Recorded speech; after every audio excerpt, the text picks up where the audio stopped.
It's a loaded question. What does it feel like when you hear those words? I mean, this is like, That moment was difficult, but our faith carries us, and we know that God has put us in this path for a reason. We're still uncertain of the reason exactly, but I think we're learning it. It was a difficult moment. Sentencing was very difficult for me as a mom, to sit there with a courtroom full of people waiting to see your son crucified. It was a very difficult moment, but we're strong. And I think we fall and we get up together as a family, and we get up stronger than ever.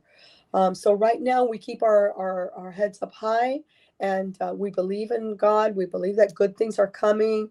We thank God for the victory that the American people have decided to bring us with President Donald Trump. And we hope that he makes the right decision and keeps his word with us. And we're faithful that we have a lot of faith that it's going to happen. after he was convicted, how long was it until sentencing? I think it was like 3 months, maybe. Okay, and the judge comes down with 22 years. From 33. Okay, I mean, I can't even ask what that feels like. How often do you keep in touch with? How often do you hear from or communicate with Enrique? We try to communicate daily. We had the past 6 months have been really, I think, have been the hardest for us because he was moved around a lot in the last 6 months. I don't know. It could have been for two different reasons, but he was moved around a lot. So it made it very difficult. The longest that we've been without talking is like 45 days.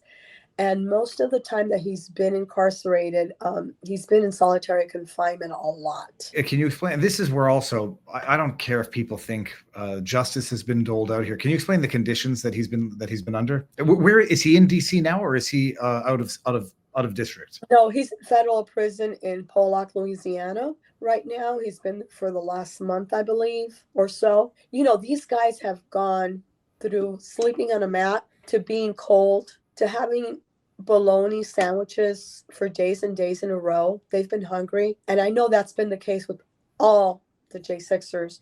My son has called me and said, and Enrique's not a big eater. He's not a big guy. He's told me, you know what, I'm hungry today. For a child to tell you that, for a child to tell you that they're really cold, for a child to tell you that he's been put a monitor to check, you know, how he's feeling is absolutely incredible. So they convicted and sentenced all the J6 families. Why solitary? How often does that happen, and what's the explanation for when it happens? There is no explanation. When you're transferred from one jail to another, you automatically get put there. I don't know if it's for security reasons. Lingering COVID protocol, maybe. I'm being facetious. No, it has nothing to do with COVID. I think they get put on solitary confinement just to make sure that supposedly that they're going to be okay and they're not going to create problems. All these guys are really calm guys. I'm sure that a huge percent, I would dare to say more than a 90% or 95% have not had any problems in jail. Why Louisiana? Is there any rhyme or reason? Do they just pick the worst, the most inconvenient spots to pull him as far away from his family as possible? Well, that's what they've done from the beginning. They've pulled all of them across the country and very far from their families. I mean, actually, this is one of the closest places he's been. He was in Manchester, Kentucky for a lot of months. It would cost me thousands of dollars to go visit him. So this is actually Louisiana's the closest he's been. Louisiana, because you are in Florida now. Yeah, but we have guys that are from Portland, from Seattle, that are in Orlando, Florida. We have guys that are from New York that are down in South Carolina. You know, it's crazy. We have guys that are from the Orlando area that are in Alabama. I mean, why would you do this? Why would the Department of Justice do this? And we know it's the Department of Justice that takes those decisions. So they've been very evil people. And, you know, Viva, we're not going to forget those names. We're not going to forget, you know, a J6 defendant will all his life continue to be a J6 defendant because they have destroyed their lives. So they're never going to get over this, no matter how they try to reconstruct their lives. A lot of lives have been destroyed and a lot of moments have been lost, and those are not replaceable. No, I always say, like, stolen money you can replace. Stolen time you can never replace. And do you get to see him? How often do you get to see him in person? Right now, I haven't seen him for 6 months. Before that, I would see him pretty often, but I haven't seen him in 6 months because he's been moved around so much. We haven't haven't been able to stabilize. And now I'm hoping that he's going to be in Louisiana for a short period of time, hopefully. Okay, now the question is this: how is he doing? He's a strong man. Despite all of this, he believes in justice. Justice is coming either by the hand of justice or by the hand of God, but we will see justice. We have to see justice. This is just very unfair, and we know that something has to give. It's like, when people don't have a choice and they're put in these positions and they make the best of them and find out that they are in fact strong enough for the moment. It's incomprehensible. Have you, if I may ask, have you been in touch with either anyone from the Trump team to make these grievances known? I mean, I in as much as humanly possible, we have platforms and cover these injustices as we see them. Do you have any, has there been any meaningful direct communication? No, there hasn't been any. And I don't think any of us in the families expected that. I mean, this is, after all, a political situation. This is not a criminal. This is a political situation. So I don't think we expected that from President Trump's team. I think that we have faith in that team, and we have faith in Donald Trump, and we've voted for him 3 times in a row, and we will continue to back him up, and we know that the right decision's coming. Well, I'm doing this so that everybody can snip and clip it. We've got our Sunday show, and we know that people within the administration watch it. How many of the Proud Boys? There are 5 who were convicted. What were the sentences? It was 22 years, 17 years. They were wild sentences. Yes, I think the lowest was 10 years, if I'm not mistaken. I can't remember right now, but I mean, these were hefty sentences.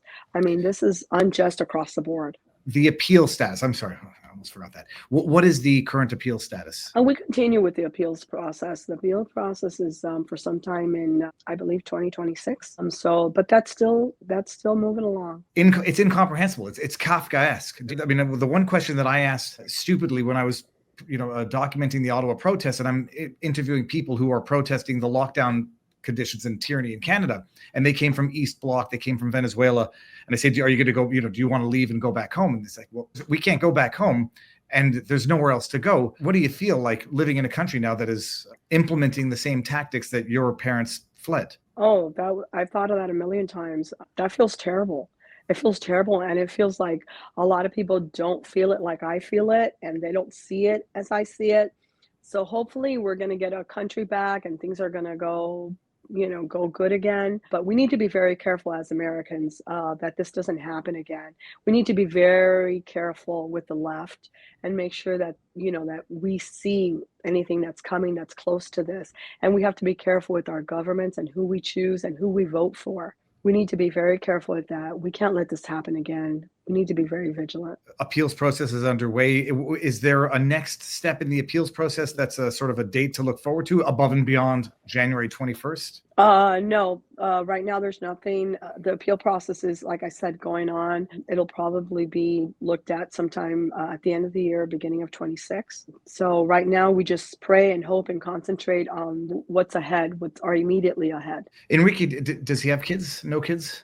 Yes, he has 1 child. It's theft from everyone involved. The theft of a son, the theft of a man, the theft of a father. Enrique's been in jail for 4 years now, Zuni, right? Yes, it's going to be 4 years. All right. Now, is there anything you would want to say that I didn't ask or you didn't get the opportunity to say?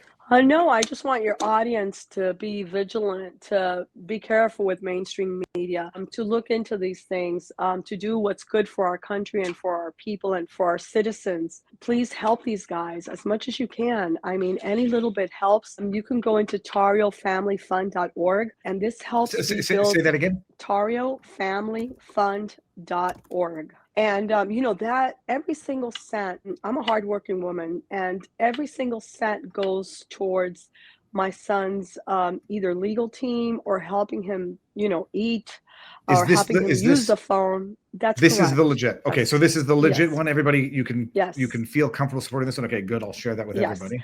And, everything helps. We need to help restore what this government has done to these guys, and they need to have something to come home to, a business, a work, a car, anything. Again, they have lost everything for being patriots. Someone asked a question in there that I always forget to ask. Mail.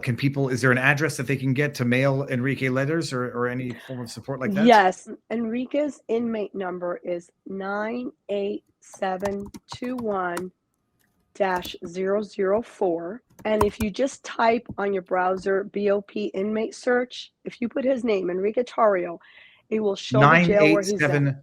98721-004? Yes. Okay. And perfect. you just have to go to the BOP inmate search and you type his name and it'll give you the address where you can mail anything. And you know what? They appreciate letters a lot. I can't tell you how much they appreciate those letters and know that they have not been forgotten and that there's people out there that care.